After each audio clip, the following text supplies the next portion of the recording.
یہ ہیں وہ مقدس گنہگار جنہوں نے کہ اپنے گناہوں سے اپنے توبہ سے وہ مقام و مرتبہ حاصل کر لیا کہ اللہ کے رسول صلی اللہ علیہ وسلم کی زبان مبارک سے، زبان رسالت مآب صلی اللہ علیہ وسلم سے ان کے حق میں ایسے شاندار الفاظ ہیں میرے محترم دوستو۔ اسی لیے حضرت سفیان ثوری رحمۃ اللہ علیہ فرمایا کرتے تھے وہ گناہ جس کے کرنے کے بعد آدمی شرمندہ ہو وہ اس نیکی سے بہتر ہے جسے کرنے کے بعد انسان میں فخر اور غرور پیدا ہو۔ آج کسی کو اپنی داڑھی کا غرور ہے، کسی کو اپنی نمازوں پر فخر ہے، کوئی اپنے امامہ پر ناز کر رہا ہے۔ میرے محترم دوستو، یہ ساری کی ساری چیزیں ڈکوسنا ہیں۔ اگر انسان اپنی نیکیاں کرنے کے بعد اگر اس کے دل میں بجائے نرمی پیدا ہونے کی تکبر و غرور آ جائے تو میرے محترم دوستو اس کے جو کچھ پہلے کیا جو چھوٹے موٹے اعمال تھے نیکیاں وہ بھی تباہ ہو گئے۔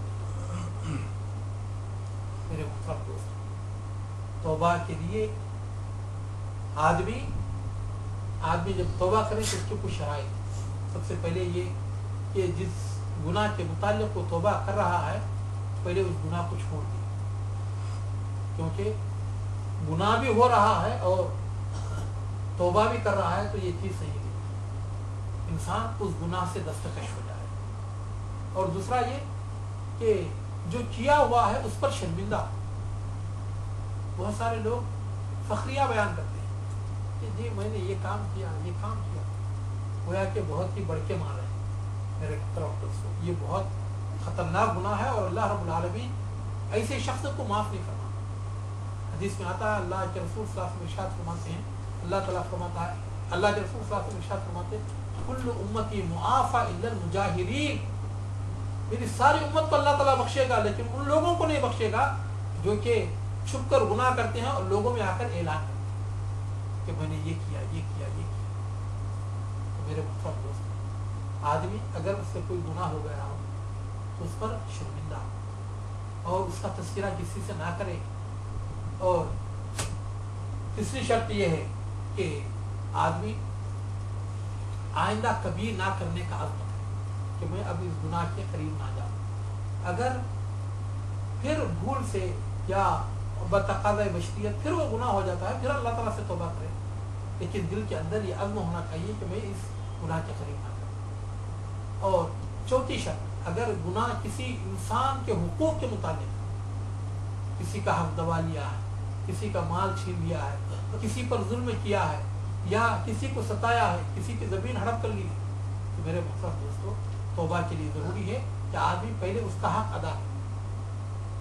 کسی کو مارا ہے تو اس سے جا کر معافی مانگ لے اور یہ کہے کہ بھائی میری پیٹھ حاضر ہے تو اپنا بدلہ مجھ سے لے سکتا ہے۔ اور کسی کا مال اگر لے لیا ہے تو مال واپس کر دے، حق دبا لیا ہے تو حق کو واپس کر دے، زمین ضبط کر لی ہے تو اس کی زمین اسے لوٹا دے۔ کیوں؟ اس لیے کہ کل قیامت کے دن اللہ رب العالمین حقوق العباد کو اس وقت تک معاف نہیں فرمائیں گے جب تک بندہ خود معاف نہ کرے۔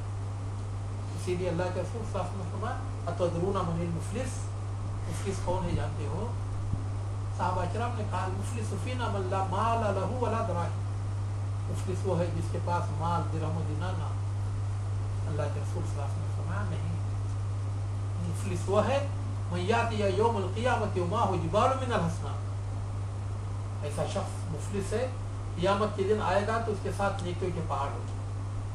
وہ یہ سمجھ رہا ہوگا کہ اب میں سیدھا جنت میں چلا جاؤں گا۔ اتنے میں لوگ جن پر کے ظلم کیا تھا، جن کے وہ اس نے چھین لیے تھے، وہ آئیں گے، آ کر یہ بندہ کہے گا ظلمنی ھذا، یا اللہ اس نے مجھ پر ظلم کیا۔ شتمنی ھذا، دوسرا آ کر کہے گا اس نے مجھے گالی دی۔ تیسرا آ کر کہے گا اکلا مالا ھذا، یا اللہ فلاں کا مال کھا لیا۔ اور ایک آ کر کہے گا سفک دم ھذا، یا اللہ اس نے قتل کر دیا مجھے، اس نے ناحق قتل کر دیا۔ فیوتا من حسناتی فیوتا من حسناتی، اللہ تعالیٰ اس کے نیکیوں کے پہاڑ سے اٹھا کر ان لوگوں کو دیتے جائیں گے جتنا کہ اس نے ان پر ظلم کیا۔ فین فنیت حسنات ہو، جب اس کے نیکیاں ختم ہو جائیں گے توریہا علیہ من سیئاتہم، اللہ تعالیٰ جو لوگ آتے جائیں گے ان کے گناہ لے لے کر اس پر ڈالتا جائے گا۔ ثم یؤمر فصحب علی وجہہ فی النار، ٹانگیں پکڑ کر منہ کے بل گھسیٹتے ہوئے اسے اٹھا کر دوزخ میں ڈال دیا. یہی مفلس ہے.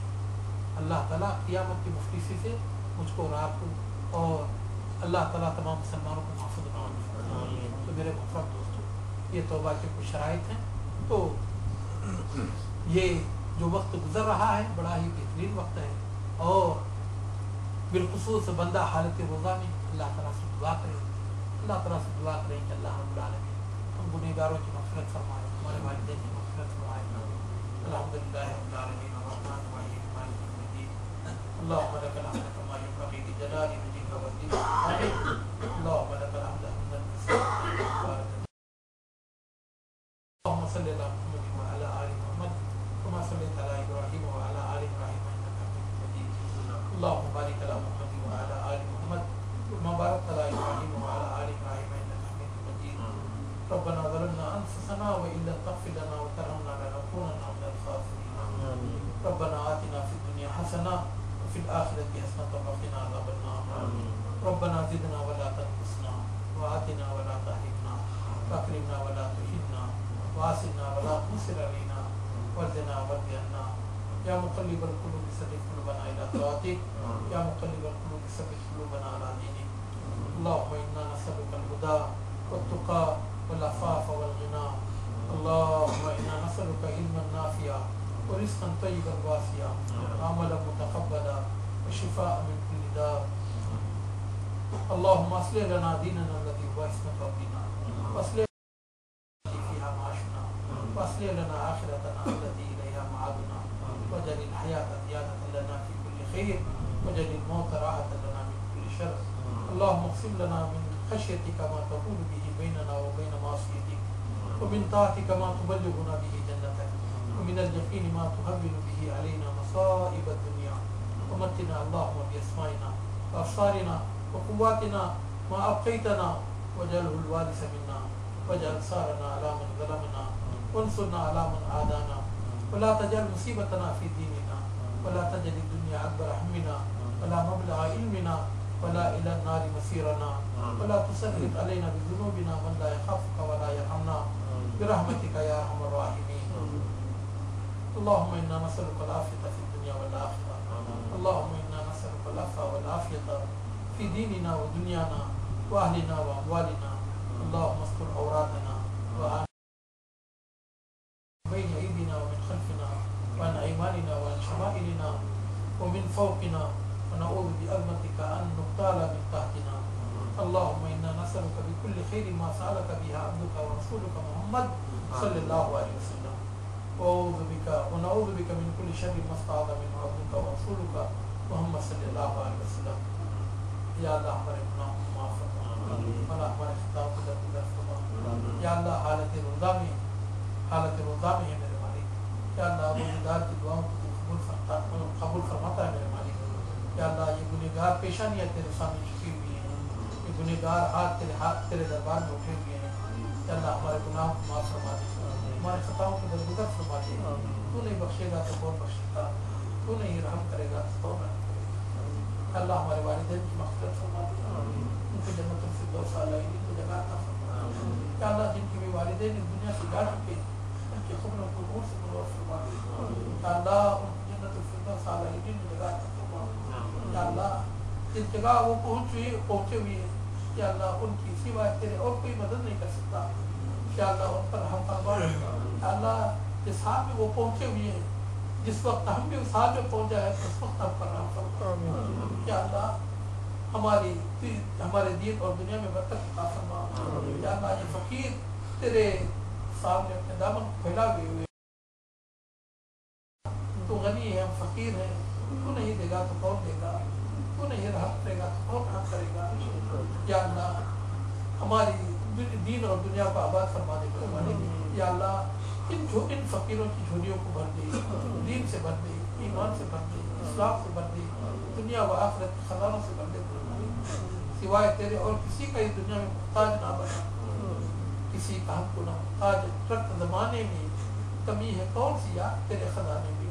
یا اللہ ہم سے ہی مانگتے ہیں میرے مالک, تیری ہی عبادت کرتے ہیں, ہم موحد ہیں. یا اللہ تیرا نام لینے والے ہیں, بے شک گنہگار ہے میرے مالک. یا اللہ تیرا کلمہ پڑھتے ہیں، تیری توحید کا دم بھرتے ہیں، میرے مالک یا اللہ یہ تو ہے کہ ہم سوائے تیرے اور کسی کی عبادت نہیں کرتے،